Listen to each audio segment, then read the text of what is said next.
Namaste! Welcome to Quick Wisdom with Bliss. My name is Bliss. Meow! And this is my cute little furball friend, Joy. Spirituality is everywhere.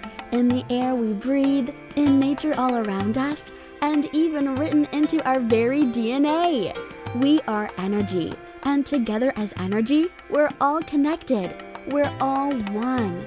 United as one, we are here on the stage of life to love and help each other live the best we can. Now, I know you've come today to learn about a very special topic, so let's put on our fun caps and get started on this sacred exploration. This is Quick Wisdom with Bliss. Buddhism in 30 minutes. We live in a world filled rife with religions and beliefs, all of which are built on the principles of love, faith, and kindness. One of the most popular and kindness-filled belief system is Buddhism, and it's time to take a quick 30-minute journey through its ideals and more. Buddhism just happens to be the world's fourth largest religion. There are over 520 million followers worldwide. That means that 7% of the global population is practicing Buddhism. Buddhism is comprised of a variety of traditions, beliefs, and spiritual practices largely based upon original teachings of the Buddha and the resulting interpreted philosophies.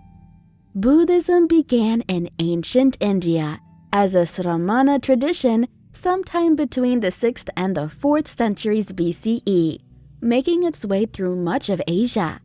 Two major extant branches of Buddhism are generally recognized by scholars: Theravada, also known as Pali, the School of the Elders, and Mahayana, or Sanskrit, the Great Vehicle. Most Buddhist traditions share a common focus: overcoming suffering and the cycle of death and rebirth, either by achieving nirvana or through the path of Buddhahood. Buddhist schools vary in the way that they look at the path to liberation, the relative importance and acceptance assigned to the various Buddhist texts, and their specific practices and teachings. Wow! Isn't the world magical? It's always telling us something if we take the time to listen. Now, listen to this. Widely observed practices include taking refuge in the Buddha, the Dharma, and the Sangha, observance of moral precepts, monasticism, meditation, and the sowing of the virtues, which are also known paramitas. Theravada Buddhism has a widespread following in places like Sri Lanka and Southeast Asia such as Cambodia, Thailand, and Myanmar. Mahayana, which includes the traditions of Pure Land, Zen, Nichiren Buddhism, Shingon, and Tiantai, is found throughout East Asia. Vajrayana, a body of teachings credited to Indian adepts, may be seen as a separate branch or as an aspect of Mahayana Buddhism. Tibetan Buddhism protects the Vajrayana teachings of 8th century India, is practiced in the countries of the Himalayan region, Mongolia, and Kalmykia. Buddhism is an Indian religion ascribed to the teachings of the Buddha, who was supposedly born Siddhartha Gautama, and is also known as the Tathagata, or thus gone, and Sakyamuni, the sage of the Sakyas. Early texts have cited his personal name as Gautama or Gautama, Pali, without any mention of Siddhartha. The details of Buddha's life are outlined in many early Buddhist texts, but they are also very inconsistent, and as a result, his social background and life details are difficult to prove because the exact dates are unknown. The evidence of the early texts advise that Buddha was born as Siddhartha Gautama in Lumbini and grew up in Kapilavastu, a town in the plains region of the modern Nepal-India border. It's believed that he spent his life in what is now modern Bihar and Uttar Pradesh. Hagiographic legends say that his father was a king named Suddhodana, his mother was Queen Maya, and that he was born in Lumbini Gardens. But scholars such as Richard Gombrich consider this a dubious claim because of a combination of evidence indicates he was born in the Shakyas community, one that later gave him the title Shakyamuni, and the Shakya community was ruled by a small oligarchy or republic-like council where seniority mattered more than ranks. Some of the tales about Buddha, his life, his teachings, and claims about the community he grew up in may have been made up and inserted at a later time into the Buddhist texts.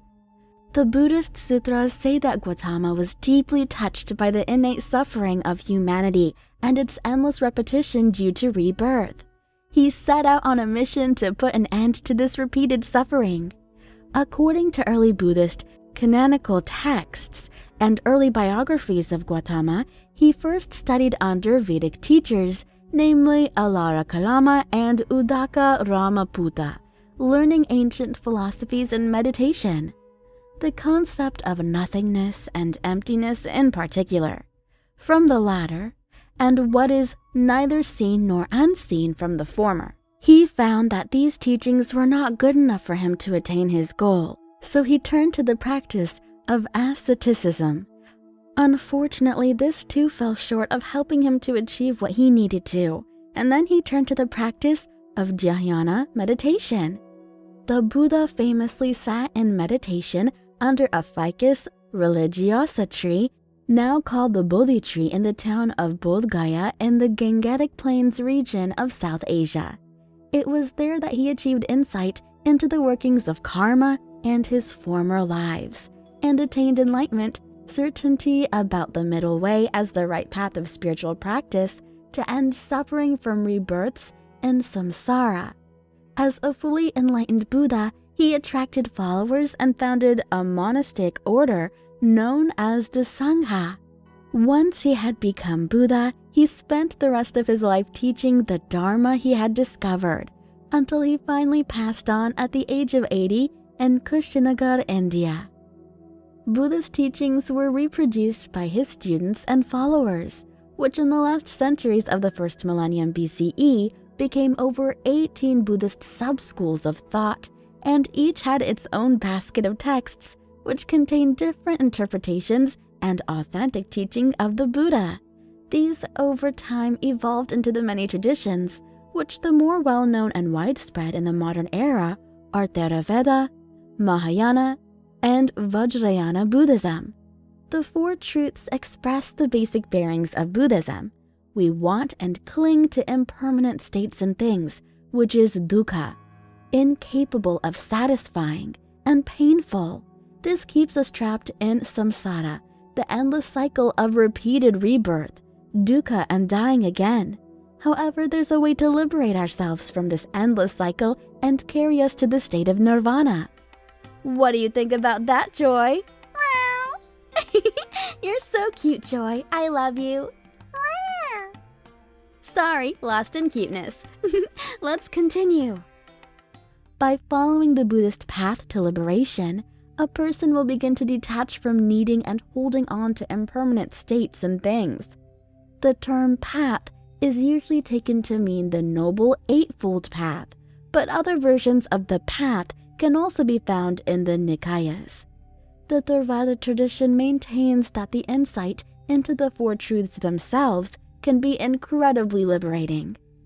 The Noble Eightfold Path is well known in the West, but there's also a variety of practices and stages which have been used and described in the Buddhist traditions. Basic practices include ethics, meditation, and wisdom, as told in the Noble Eightfold Path. An important extra and vital practice is a kind and compassionate attitude toward every living being and the world. Devotion is also vital in some Buddhist traditions, and in the Tibetan traditions, visualizations of deities and mandalas are important. The value of study is regarded differently throughout the various Buddhist traditions. Textual study is central to Theravada and remains highly important to Tibetan Buddhism, while the Zen tradition takes an ambiguous stance. Samsara means wandering or world, with the implication of cyclic, circuitous change. It refers to the idea of rebirth and cyclicality of all life, matter, existence, a fundamental assumption of Buddhism that you can find present in all major Indian religions. Samsara in Buddhism is thought to be unsatisfactory and painful, and perpetuated by desire and ignorance, and the karma that results from it. The premise of rebirths and realms in which these rebirths can occur is extensively developed in Buddhism, in particular Tibetan Buddhism, with its wheel of existence, which is known as the Bhavakra doctrine. Liberation from nirvana, this cycle of existence, has always been the foundation and the most important historical justification of Buddhism. Later Buddhist texts tell us that rebirth can happen in 6 realms of existence, namely 3 good realms, heavenly, demigod, and human, and 3 evil realms, animal, hungry ghosts, and hellish. Samsara ends if a person achieves nirvana, the blowing out of the desires, and the achievement of true insight into impermanence and non-self reality. Rebirth points to a process that beings go through a succession of lifetimes as one of many possible forms of sentient life, each running from to death. In Buddhist teachings, this rebirth does not involve a soul because of its doctrine of anatta, which denounces the concepts of a permanent self or an unchanging eternal soul, as it is called in Hinduism and Christianity. Buddhist traditions have usually disagreed on what it is in a person that is reborn, as well as how fast the rebirth occurs after every death. Some Buddhist traditions teach us that no self doctrine means that there is no prolonged self, but there is an inexpressible self, which migrates from one life to another. The vast majority of Buddhist traditions assert that a person's consciousness, also known as the vijnana, through evolving, exists as a continuum and is the mechanistic basis of what undergoes rebirth, re-becoming, and re-death. A person's rebirth is dependent on the merit or demerit that they have gained by their karma, as well as that accumulated on one's behalf by a family member. In East Asian and Tibetan Buddhism, rebirth does not happen right away, and there is an intermediate state that branches between one life and the next. The orthodox Theravada position rejects this state and believes that the rebirth of a being is instantaneous. There are passages in the Samyutta Nikaya of the Pali Canon which look to offer support to the theory that the Buddha taught about an intermediate stage between one life and the next. In Buddhism, karma drives samsara, which is the endless cycle of suffering and rebirth for each being. Good, skillful deeds and bad, unskillful deeds produce seeds in the unconscious receptacle that mature later, either in this life or in an upcoming rebirth. The existence of karma is one of the core beliefs in Buddhism. As with all major Indian religions, it implies neither fatalism nor that everything happens to a person is caused by karma. A central aspect of Buddhist theory of karma is that intent matters and is essential to bring about a consequence. Good or bad karma builds even if there's no physical action taken. Just having ill or good thoughts can create karmic seeds. Thus, actions of body, speech, or mind all lead to karmic seeds. A noteworthy aspect of the karma theory in Buddhism is merit transfer. A person gains merit not only through their intentions and ethical living, but they can also gain merit from others by exchanging goods and services, such as through acts of charity. Furthermore, a person can transfer one's own good karma to living family members and ancestors. In early Buddhist texts, it is the state of restraint and self-control that leads to nirvana, known as the act of blowing out and ending the cycles of suffering associated with rebirths and re-deaths. Many later Buddhist texts describe nirvana, emptiness, nothingness.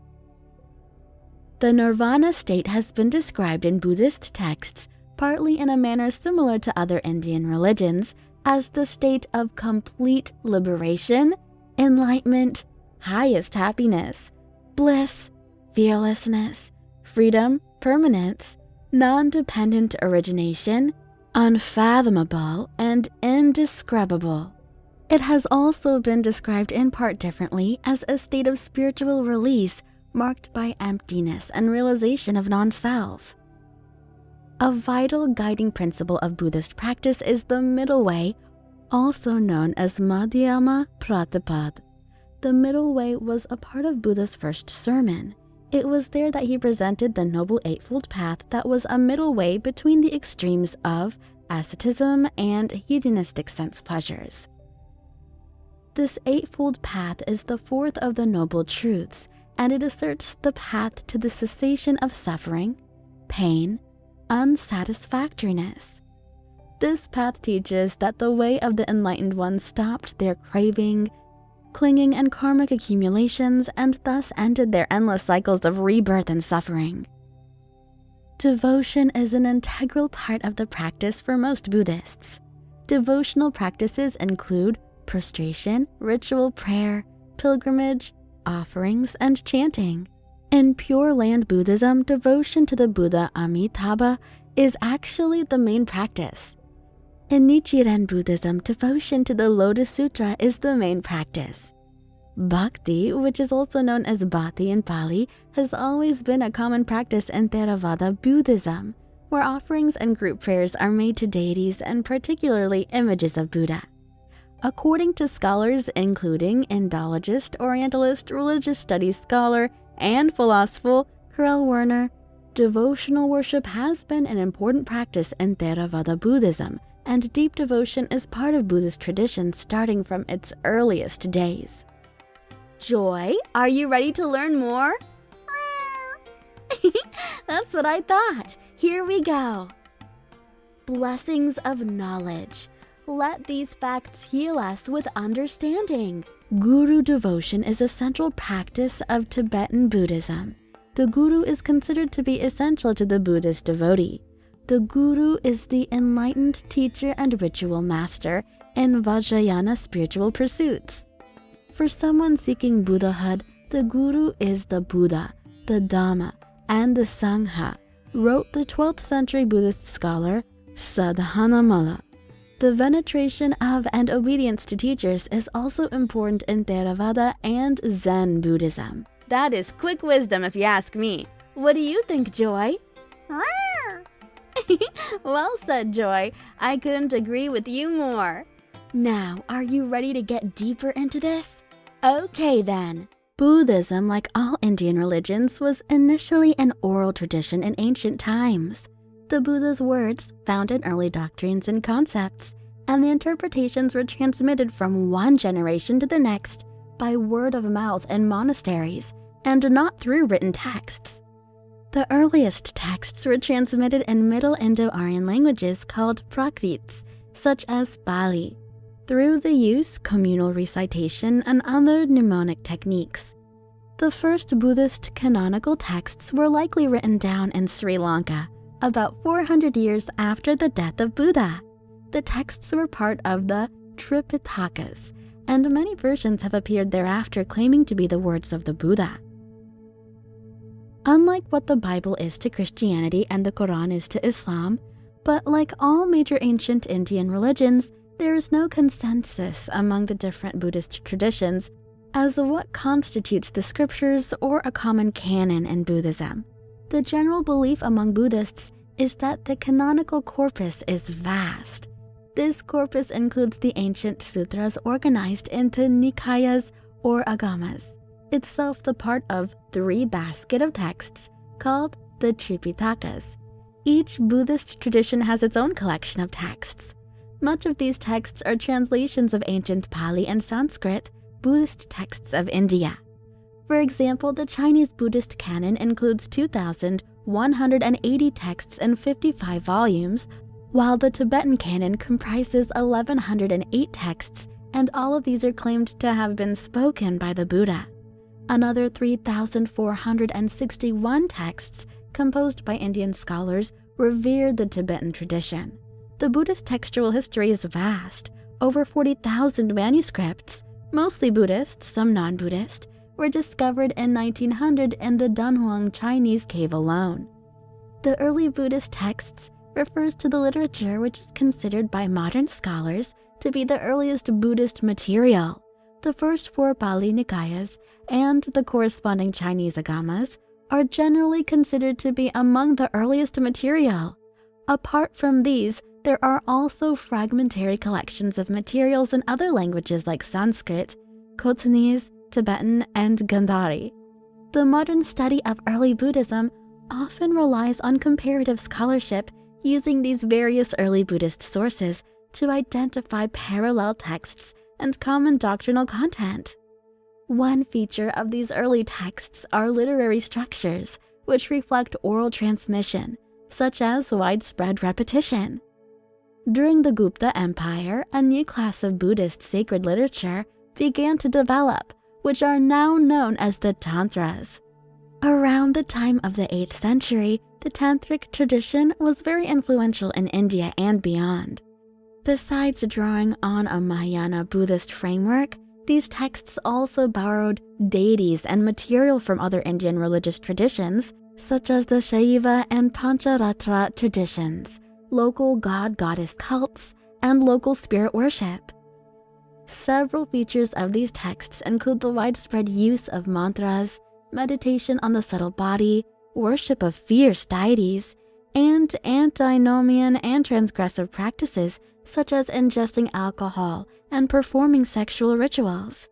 Historically, the roots of Buddhism lie in the religious thought of Iron Age India around the middle of the first millennium BCE. This period of great intellectual ferment and socio-cultural change was known as the Second Urbanization, and it was marked by the composition of the Upanishads and the historical emergence of the Sramanic traditions. New ideas developed both in the Vedic tradition in the form of the Upanishads and outside of the Vedic tradition through the Sramana movements. The term Sramana refers to several Indian religious movements parallel to but separate from the historical Vedic religion, including Buddhism, Jainism, and others such as Ajivika. These fun facts fill my heart with happiness. I love learning, don't you? I hope these spiritual concepts are becoming clear. Let's keep learning. Several Sramana movements are believed to have existed in India pre-Buddha and pre-Mahavira before the 6th century BCE. These movements influenced both the Astika and the Nastika traditions of Indian philosophy. According to scholars, the Sramana tradition evolved in India over 2 phases, namely Pachika Buddha and Savaka phases, the former being the tradition of individual ascetic and the latter of disciples, and that Buddhism and Jainism had ultimately emerged from these. Brahmanical and non-Brahmanical ascetic groups employed several similar ideas, but the Sramana tradition also drew upon already established Brahmanical concepts and philosophical roots to formulate their own doctrines. Brahmanical motifs can be found in the oldest Buddhist texts. They are used to introduce and explain Buddhist ideas. Prior to Buddhist developments, the Brahmanical tradition internalized and variously reinterpreted the 3 Vedic sacrificial fires as concepts such as truth, right, tranquility, or restraint. Buddhist texts also refer to the 3 Vedic sacrificial fires, reinterpreting and explaining them as ethical conduct.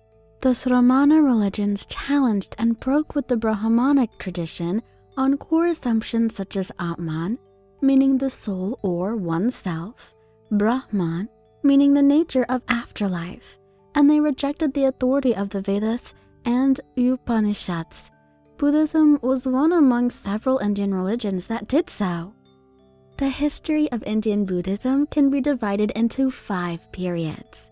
Early Buddhism, which is occasionally called pre-sectarian Buddhism, Nikaya Buddhism, or sectarian Buddhism, The period of the early Buddhist schools, early Mahayana Buddhism, later Mahayana Buddhism, and Vajrayana Buddhism.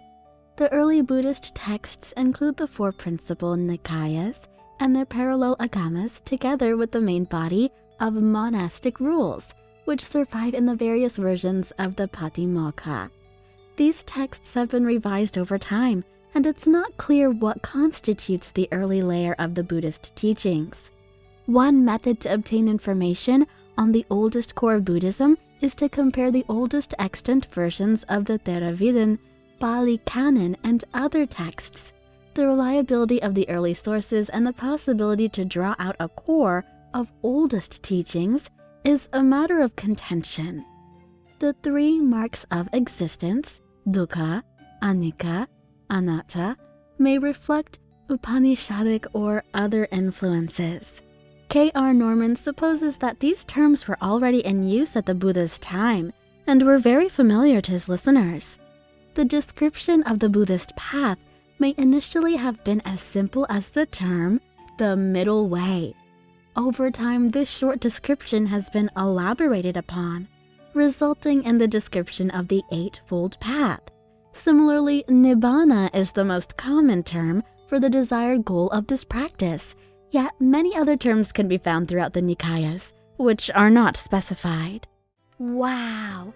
I can feel my spirit evolving as we learn all this new and important information. And there's more! According to the scriptures, soon after the parinirvana of Gautama Buddha, the first Buddhist council met. As with any ancient Indian tradition, the teachings were passed down orally. The primary purpose of this assembly was to recite the teachings to ensure that no errors occurred in the oral transmission. Indologist and scholar of Sanskrit, Pali, and Buddhist studies, Richard Gombrich states that the monastic assembly recitations of the Buddha's teaching likely began during Buddha's lifetime, similar to the first council that helped compose Buddhist scriptures.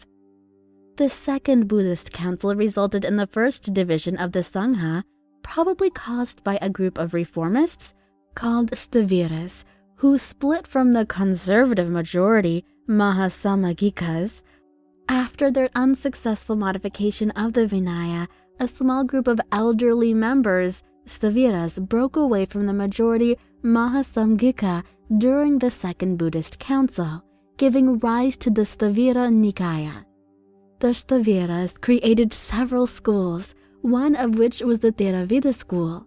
Originally, these divisions were the result of disputes over monastic disciplinary codes of various fraternities. But around the year 100 CE, if not earlier, divisions and splits were being caused by doctrinal disagreements too.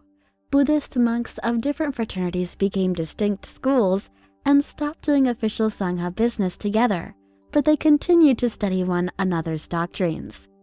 As a result of all these schisms, each Sangha started to accumulate their own version of Tripitaka, also known as the Pali Canon's triple basket of texts.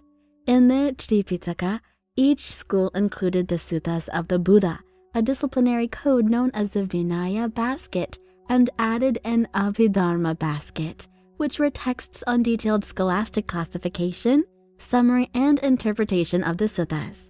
The doctrine details on the Abhidharmas of various Buddhist schools differ greatly, and these were composed starting about the 3rd century BCE and throughout the 1st millennium CE. 18 early Buddhist schools are known, each with its own Tripitaka, but only one collection from Sri Lanka has survived, in a nearly complete state, into the modern era. Buddhism has stood the test of time, and with good reason. Despite the differences in the various teachings and techniques of the Buddha, there's one message that has remained crystal clear. And that, at the end of the day, this world is about one thing, and one thing that makes us all better people. Love. That's the greatest gift to this world. Now that's quick wisdom with Bliss, and that wraps up our learning for today's fascinating subject. I hope your spirit has grown as much as mine has. please come see me anytime to discuss more spiritual ideas and heart-fulfilling concepts. What was that, Joy? You don't want them to leave? Aw, neither do I. Well, they can stay if they want to. Now, let's meditate on our next adventure. Om.